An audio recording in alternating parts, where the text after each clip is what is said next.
Magandang umaga po sa bawat isa sa inyo. Welcome back to our 5 a.m. daily devotion.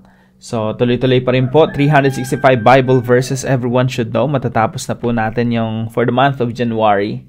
So, I hope marami po kayo natutunan at mas lumalim po tayo sa salita ng Diyos at mas lalo po tayong lumalago sa ating pagsunod sa ating Panginoong Jesucristo. So, today, pag-aaralan po natin 1 Corinthians chapter 10 verse 13. Salamat po sa sponsor natin, si Sir Dens. Maraming salamat sa inyo na pagpalain kayo ng ating Panginoon. So, yung teaching natin ngayong umaga, tatlo po ito. Madali lang pong tandaan. Temptation is ordinary, limited, and has a way out. So, tingnan po natin yung katuruan sa mga talatang ito. Sabi po sa English, "No temptation has overtaken you that is not common to man." Sa Tagalog po, walang pagsubok na dumating sa iyo maliban sa karaniwang pagsubok sa tao. So, yung temptation po, ordinary, no? Now, gusto ko lang pong i-emphasize kasi sa Tagalog kasi pagsubok. Pag sinabi ko kasing pagsubok, pwedeng galing sa Diyos eh. Ang pagsubok kasi, masasabi natin na galing sa Diyos, pero yung tukso galing sa kaaway.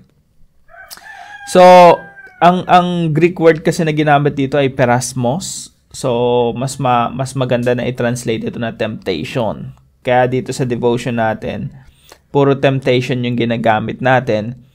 Kasi, kapag temptation kasi, ito yung panunukso ng kaaway para tayo ay mahulog sa kasalanan. Pero hindi laging galing to sa kaaway. Pwede itong galing sa sarili natin, no? Kasi, hindi naman natin kailangan si Satanas para magkasala. Yung puso lang natin na masama, according to the Bible, ang kasamaan ang gagaling sa ating puso.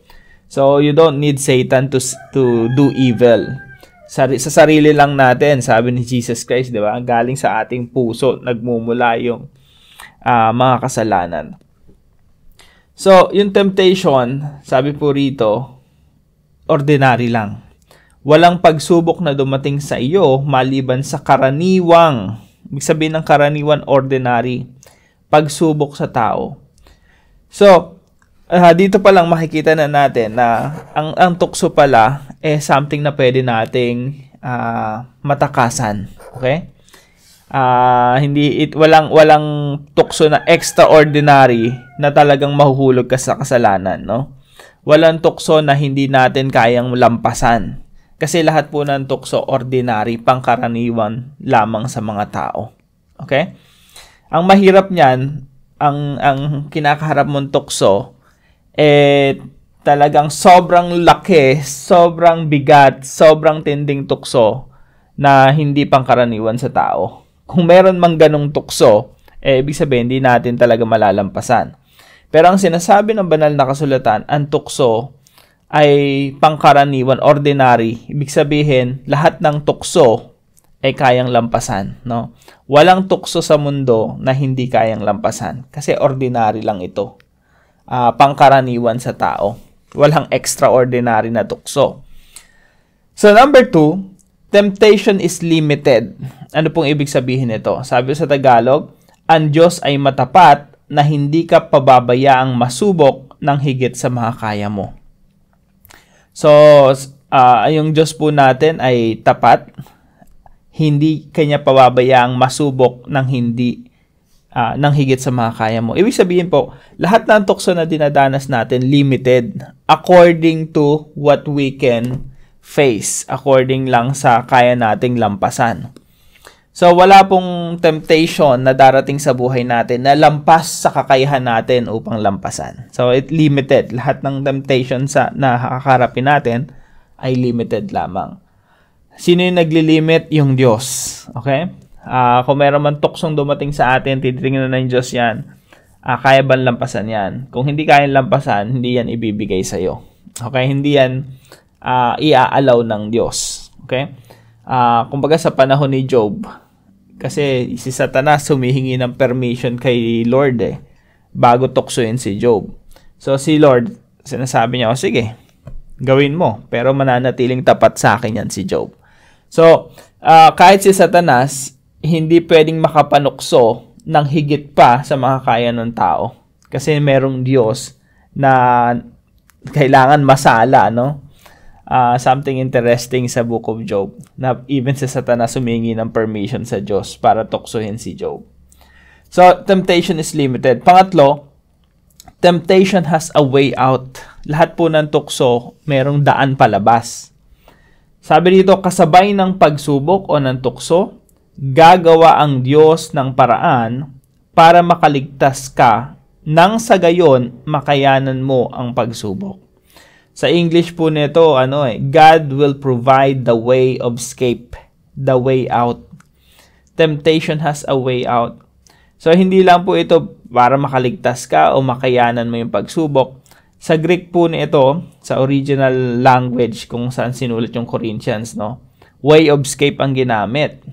Ano siya? Ekbasis. Tingnan nga natin. Yan, ekbasin. Escape. Ibig sabihin po, napaka-importante niyan Ang temptation, kadalasan, hindi yan nilalabanan. Yan ay iniiwasan. Ang Diyos ang nagbibigay ng paraan para maiwasan mo yung tukso. Para malampasan mo, maiwasan, matakbuhan, matakasan. So, meron na po tayong tatlong understanding ng tukso. Ang tukso ay ordinaryo lamang. Ito ay limited. At lahat po ng tukso merong daan palabas. Okay? At sabi nga dito sa Bible, ang Diyos ay tapat. Ang Diyos natin ay faithful. Hindi niya hahayaan na magkaroon tayo ng tukso na kakarapin na hindi natin kayang malampasan. So, ano po yung application natin sa mga katotohanan ito? Number 1, trust that God is faithful. Okay? Trust that God is faithful. Ano ibig sabihin nun? Pagtiwalaan po natin na ang Diyos ay tapat at lahat ng dadaanan nating mga tukso sa buhay, lahat po ito ay ordinaryo lamang. Okay? Pangalawa, lahat ay limited lamang. Ang Diyos mismo ang magsasala ng mga tukso na darating sa buhay natin. Hindi niya hayaan na dumating tayo sa isang sitwasyon na sigurado 100% mahulog tayo sa kasalanan. Hindi po ganon. Ang Diyos, hayaan niya na dumaan tayo sa isang tukso o kaharapin natin ng isang tukso na sapat lang na makayanan natin. Okay, yan po ang sinasabi rito. Ang Diyos ay matapat na hindi ka bababayaang masubok ng higit sa makakaya mo. So, trust. Magtiwala po tayo na ang Diyos natin ay tapat. He is faithful to His promises. Kung yan ay pinangako ng Diyos sa Biblia, yan po ay panghawakan po natin. Ibig sabihin, lahat ng tukso na darating sa buhay natin ay kaya nating malampasan. Yan din ang kadahilanan kung bakit pwede nating sabihin na tayo ay responsable sa lahat ng mga tukso na pinagdadaanan natin. Sabi, pag inaral niyo yung temptation, ang daming mga talata niyan sa Bible, isa sa mga talata sa Book of James na hindi natin pwedeng sisihin ng Diyos kasi ang Diyos kailanman hindi tayo tinukso. Ang Diyos, kung meron mang kasamaan sa puso natin na lumalabas, na natutokso tayo, nagkakaroon tayo ng pagnanasa. Pwedeng pagnanasa sa laman, paglaman kasi, talakayin lang natin yan, 3 kinds of temptations, Pagnanasa sa laman, yan yung pita ng laman, yan yung mga kagustuhan mo in terms of pwedeng sexual, related to sexual activities, or pwede itong mga bisyo, lahat ng nagsasatisfy sa laman, nagpapasaya sa laman, bisyo, pagiging lasinggero, pagiging chain smoker, substance abuse, yung mga drugs, lahat ng kagustuhan ng laman, kadalasan, of course, kung wala ambisyo, sexual activity, mga fornication, pornography, ayan, pita ng laman. Yung pita ng mata naman, ito naman yung mga gusto ng mata, nakakapag-satisfy sa mata na gusto mo magkaroon ka. Nagmumula ito sa inggit. Gusto mo ng mga pagmamayari ng kapitbahay mo, pagmamayari ng kaibigan mo, ng mga kamag-anak mo, nagkaroon sila ng mga magagandang mga properties, nakakapasyal sila kung saan-saan lugar. Gusto mo, ikaw rin. Talagang nagiging ganid ka, parang gusto mo nung mga bagay na meron sila. Na pangatlo, yung pride of life, Lust of the eyes, lust of the flesh, and the pride of life. ito naman yung mga bagay na pwede mong ipagmayabang, no? Achievement, mas mataas ka kaysa sa ibang tao, mas mataas yung narating mo, o mas marami kang ipagmamayabang sa mga kaibigan mo. Anything na pwede mong ipagmayabang. Pwedeng meron kang ari-arian na talagang pinagmamalaki mo sa kapwa mo, proud na proud ka, feeling mo ikaw nakabili nun, sa'yo galing yon, feeling mo walang Diyos na tumulong sa'yo nun. So, pride of life.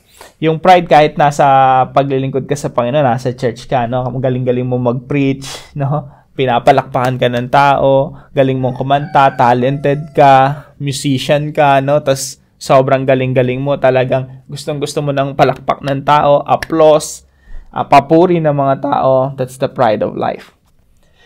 So, yung tatlong klaseng temptation na yon, kadalasan nun, galing yun sa puso natin, na hindi hahayaan ng Diyos na hindi natin malampasan. Lahat ng tukso na darating sa atin, merong way out, no? Merong, ang Diyos ay tapat at lahat yan ay malalampasan natin.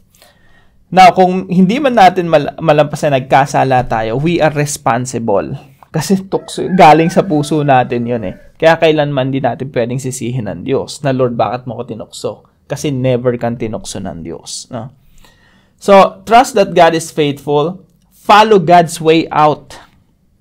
So, sabi po rito, kasabay ng pagsubok, gagawa siya ng paraan para makaligtas ka nang sa gayon makayanan mo ang pagsubok.